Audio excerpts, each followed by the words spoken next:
नमस्कार, आप देख रहे हैं जी बिहार झारखंड। मैं हूं आपके साथ अनुपमा झा। बुलेटिन की शुरुआत राजधानी रांची के साथ, जहां पीएलएफआई नक्सलियों ने चान्हो के बलसोकरा पंचायत की मुखिया झामको मुंडा को पीटा, जिसमें वो बुरी तरह से घायल हो गई। मुखिया को स्थानीय अस्पताल में भर्ती कराया गया और जानकारी के अनुसार दरअसल एक सप्ताह पहले ही मुखिया को पीएलएफआई नक्सलियों की तरफ से एक चिट्ठी मिली थी, जिसमें 5 लाख रुपए की लेवी मांगी गई थी। चिट्ठी मिलने के बाद मुखिया का परिवार डर में था, दहशत में था।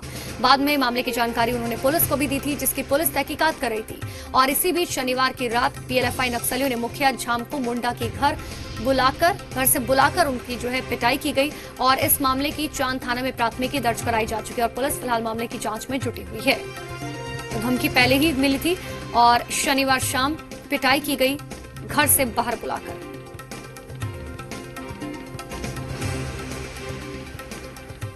मेरे लिए क्या सोची, हमको घर ला के रखने का प्रयास की, कभी हमारे बारे में सोची, कभी हमको इंदिरा आवास दी, कह के जय बार हम ये कर हमसे पूछा जाता था, हम जवाब देते थे, उसी बार हमको मारता।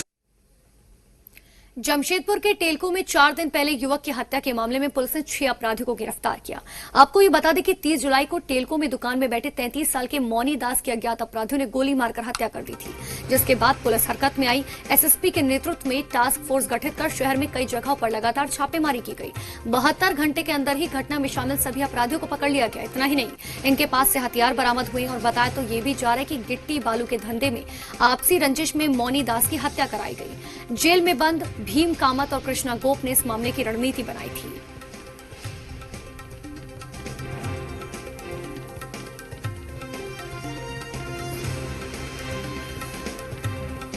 इसमें रोहित मिश्रा का क्रिमिनल हिस्ट्री है, बाकी दोनों को नहीं है। और इसका जो अरेंज किया है हथियार वो नितेश सिंह है, जो भीम कामत का बाहर काम देखभाल करता है। पैसा करीब 3.5 लाख का बात हुई थी, 50,000 उनको एडवांस दिया गया है और आर्म्स भी उन्होंने दिया गया है, वो भी हमारे गिरफ्त में है। इसके अलावा सन्नी है, जो उन्होंने पहले जाके रेकी किया है और ये नितेश सिंह का दोस्त है, तो इनके पूरा लॉजिस्टिक वगैरह इन्होंने ही अरेंज किया है। घाटशिला के विधायक रामदास सोरेन ने घाटशिला में सरकारी पैसे से बने तालाब में घोटाले का आरोप लगाया।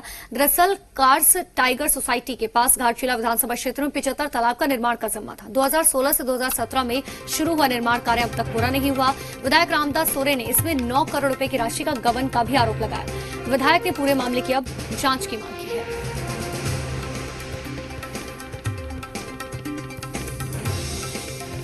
कई गांव में ट्रंच का काम था, कई गांव में मेयर का काम था। हमने जानकारी लेना चाहा तो मुझे पूर्ण रूप से केवल कागज में ही लिख करके भेज दिया गया है।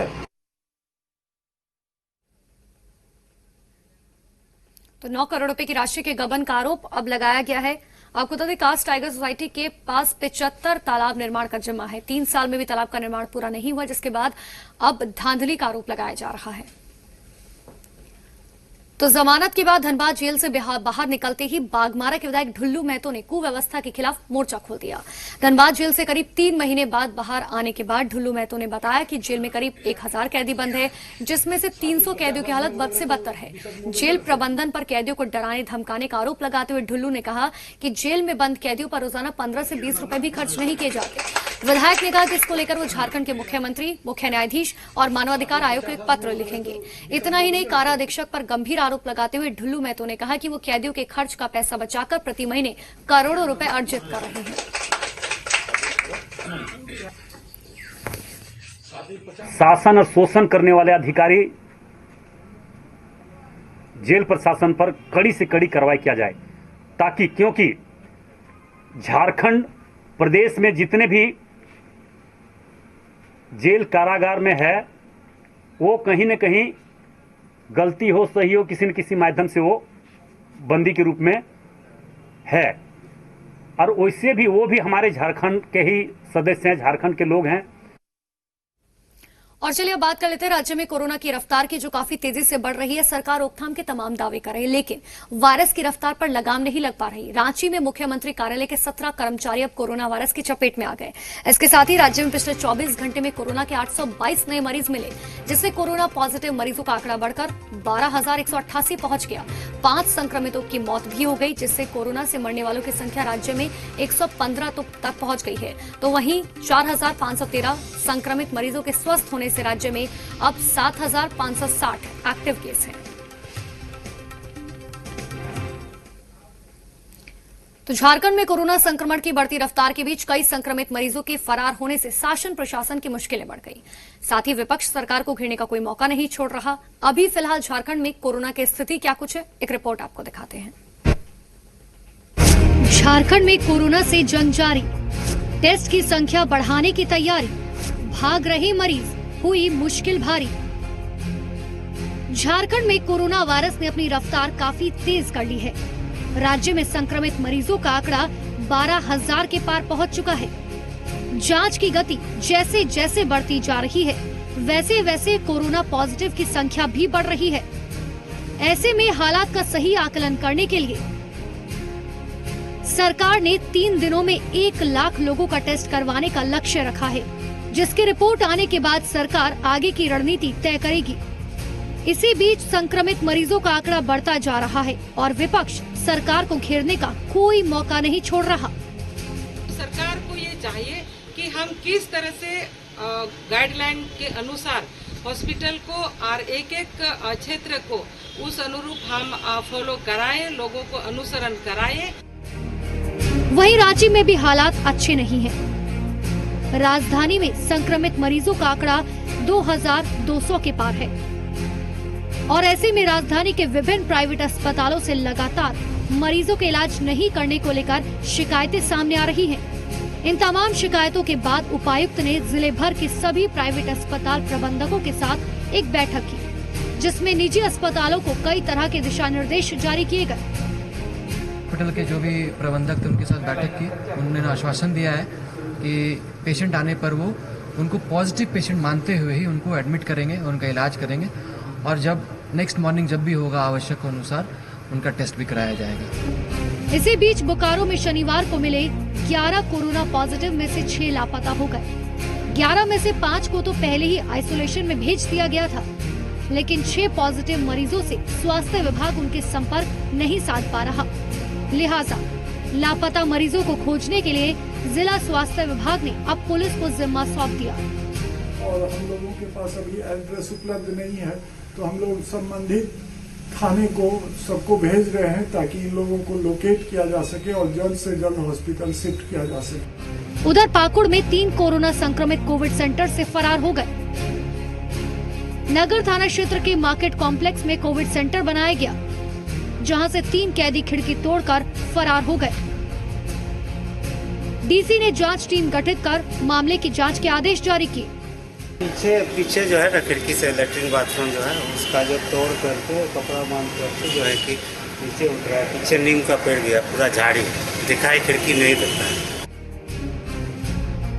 झारखंड में अब तक 4,500 से अधिक संक्रमित स्वस्थ होकर अपने घर लौट चुके हैं और सरकार ने जांच की संख्या भी बढ़ा दी है। उम्मीद है सरकार की सारी कवायद रंग दिखाएगी। ब्यूरो रिपोर्ट, जी मीडिया। तो वहीं पाकुड़ में कोविड सेंटर से फरार 3 कोरोना पॉजिटिव कैदियों में से 1 को गिरफ्तार किया गया। जानकारी के मुताबिक फरार हुए तीनों संक्रमित कैदी महबूल अंसारी, संदीप कुमार पाल और अर्जुन सिंह में से महबूल अंसारी को गिरफ्तार किया गया। बाकी संदीप कुमार पाल और अर्जुन सिंह की पुलिस तलाश कर रही है। मामले में 3 पुलिस पदाधिकारी सहित 11 जैप के जवानों पर लापरवाही बरतने के आरोप में विभागीय कार्रवाई की जा रही है। आपको ये बता दें, नगर थाना के सामने कॉम्प्लेक्स में कोविड केयर सेंटर बनाया गया, जहां संक्रमित कैदियों को रखा गया था और बीती रात भवन के 5वें मंजिल के बाथरूम की खिड़की तोड़कर गमछे के सहारे तीनों कैदी फरार हो गए थे। पुलिस ने तत्परता के साथ, मैं खुद साइट पर गया, खुद मैं पीछा किया, मैं कई टीम बना करके तुरंत सबका पीछा किया, जिसके फलस्वरूप लगभग 1 कैदी जिसका नाम मकबूल अंसारी है वह मौके पर पकड़ा गया है। बाकी अन्य 2 कैदियों के पकड़ने के लिए पुलिस लगातार छापेमारी कर रही है। महामारी के दौर में स्वास्थ्य विभाग की तरफ से लापरवाही की खबरें समय समय पर सामने आ रही हैं। ताजा मामला धनबाद का है, जहां पीएमसीएच में कोरोना संक्रमित मरीजों का इलाज जनरल मरीजों के साथ रखकर किया जा रहा है। देखिए। कोरोना के मामले में धनबाद के जिला स्वास्थ्य विभाग की बड़ी लापरवाही सामने आई है। यहां कोरोना संक्रमित मरीजों का इलाज जनरल मरीजों के साथ रखकर किया जा रहा है।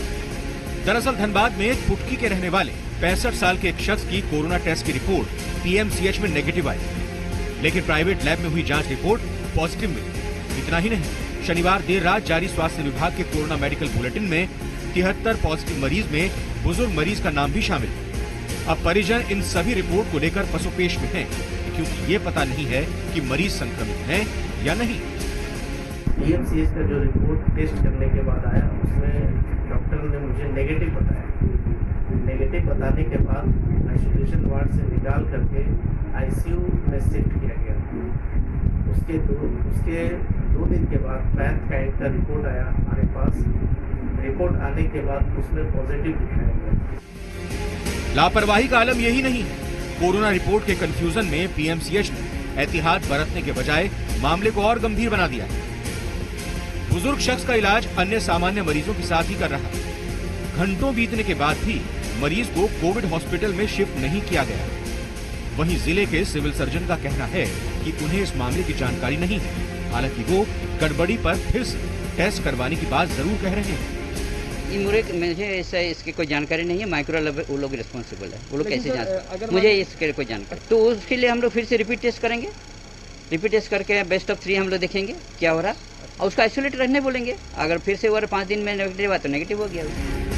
कोरोना के मामले में धनबाद जिला झारखंड में 5वें स्थान पर है। उस पर से जिला स्वास्थ्य विभाग की इस तरह की लापरवाही से हालात कैसे सुधरेंगे, ये सवाल तो लाजमी है। Hitesh, C media. धनबाद में 108 एम्बुलेंस के ड्राइवर्स ने प्रशासन के विरोध में अपनी गाड़ियां खड़ी कर दी हैं। महामारी के समय में 108 एम्बुलेंस कोविड मरीजों को लाने के लिए जाने का काम करती है, लेकिन प्रशासन की लापरवाही से इनकी अपनी जान मुश्किल में है। दरअसल कोरोना मरीजों को लाने ले जाने के बाद एम्बुलेंस को सैनिटाइज नहीं किया जाता। अस्पताल पहुंचने पर भी स्वास्थ्य कर्मचारी मरीजों को 2-2 घंटे तक रिसीव नहीं करते। उस पर से काम के दबाव की वजह से एम्बुलेंस ड्राइवर वक्त पर खाना पीना भी नहीं खा पाते। हम लोग को सैनिटाइज गाड़ी नहीं हो रहा है। 4 दिन से सैनिटाइज नहीं हो रहा है। जब पीएमसीएच में गाड़ी छोड़ते हैं तो वहाँ पे बोला जाता है कि आपका यहाँ पे नहीं होगा।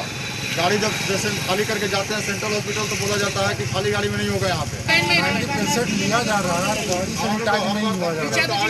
यहाँ बार अधिकारी सबको इन्फॉर्म किया जा रहा है। पहले सेंट्रल हॉस्पिटल में होती थी, लेकिन आज एकदम बोल दिया गया कि आप लोग का गाड़ी सैनिटाइज नहीं होगा।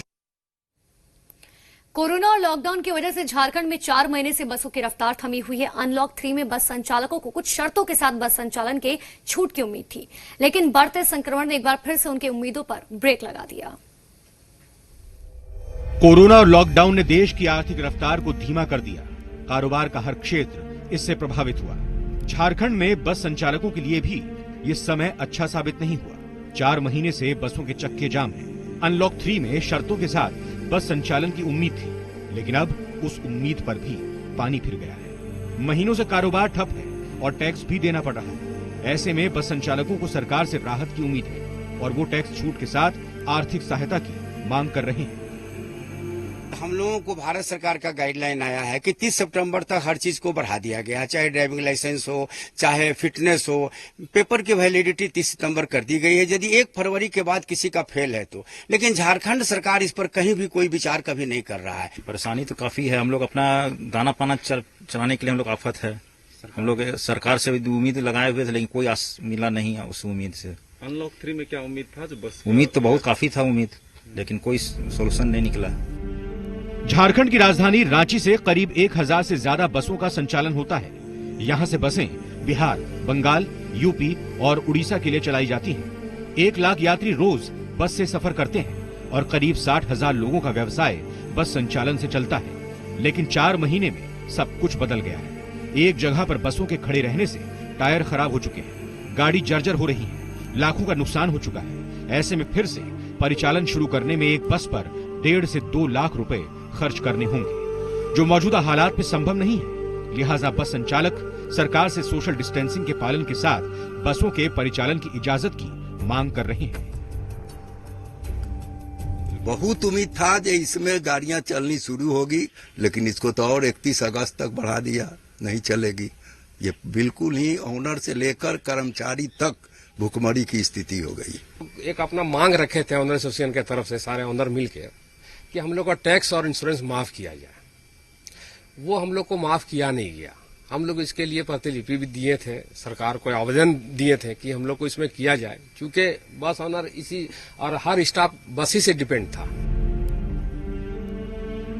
लॉकडाउन के दौरान झारखंड के प्रवासी मजदूर और अन्य नागरिकों को वापस लाने में बस संचालकों ने अहम भूमिका निभाई थी, लेकिन अब यही बस संचालक मुश्किल में है और सरकार से राहत की आस लगाए हुए हैं। उम्मीद है सरकार इनकी परेशानियों का भी कोई हल जल्द निकालेगी।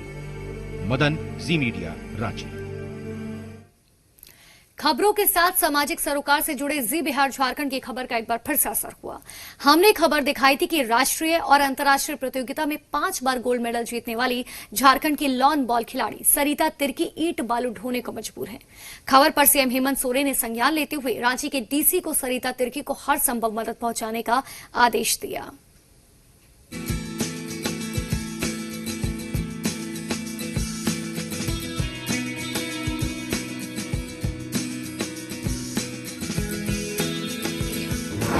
जी बिहार झारखंड ने निभाई जिम्मेदारी, सामाजिक मुद्दों से हमेशा रहा सरोकार, जनता से सरोकार की खबर का हुआ असर।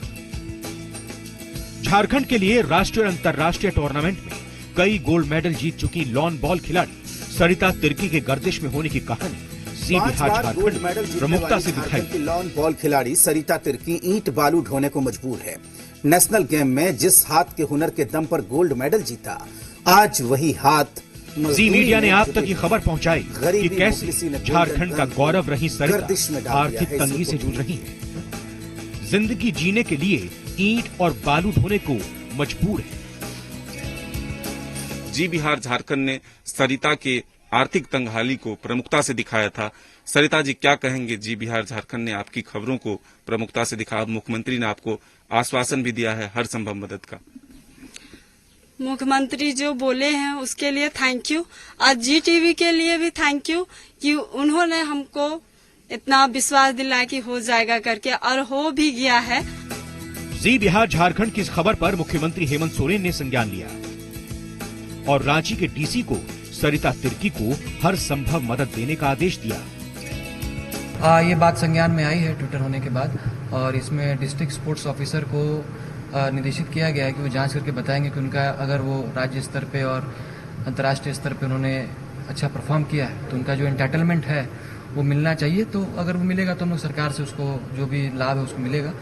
साथ में ही म्यूनसिपल एरिया में है तो हम लोगों ने निगम से भी अनुरोध किया है कि उसको जो भी लाभ मिल सके उसको तुरंत दिलाया जाए। जी बिहार झारखंड की मदद और सरकार की पहल से सरिता तिर्की और उनका परिवार गदगद है। सरिता भविष्य के सपने देखने लगी है। छूट गए उम्मीदों के दामन को फिर संजोने लगी।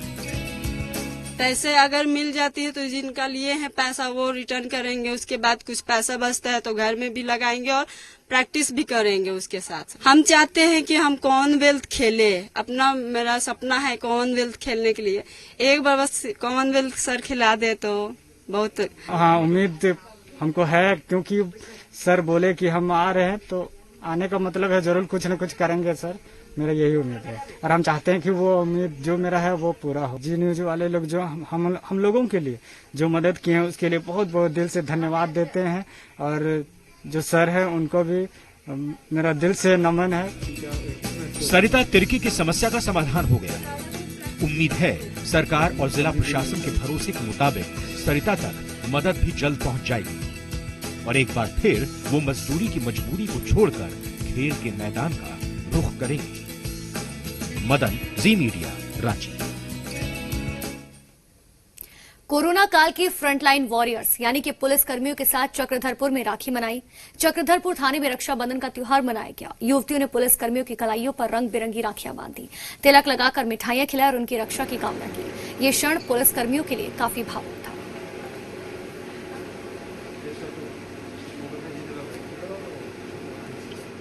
बहुत मुझे खुशी मिली इन भाइयों को राखी बांधकर, क्योंकि हमेशा हमारी रक्षा के लिए वो अपनी जान की बाजी लगाकर हर जगह तैनात है। मेरे कोई भाई नहीं है तो मुझे बहुत खुशी मिल रही है इन लोग सबको राखी बांध के। कोरोना के पीरियड में भी इस तरह से पुलिस परिसर में आके अपने भाइयों को राखी बांध रही हो, वो वाकई में कोरोना वॉरियर के हीरो है, सुपर हीरो है। और उसके लिए बहुत ही गर्व महसूस हो रहा है कि हम इतने सारे भाइयों को अपने एक साथ सब बहनें मिलकर राखी बांध दी है। और हम कामना करते हैं कि हमारे सभी भाई स्वस्थ रहे, सुखी रहे, दीर्घायु हो। इन्हीं मंगल कामनाओं के साथ आप सभी को रक्षाबंधन की हार्दिक शुभकामनाएं। रक्षा घर से दूर ड्यूटी करते हुए और रक्षाबंधन के त्यौहार को सब भाई सभी पुलिसकर्मी भी हैं, सब मिस कर रहे हैं, घर को मिस करते हैं, बहनों को मिस करते हैं। आज जितने यहाँ पर आई हुई हमारी बहन आई हुई हैं, ये उस कमी को दूर कर दी और ऐसा लगा जैसे अपने घर में रह के हम लोग ड्यूटी कर रहे हैं। और इसी के साथ खबर झारखंड में इतना ही। छोटा सा ब्रेक के बाद देखिए दिन भर की तमाम बड़ी खबरें।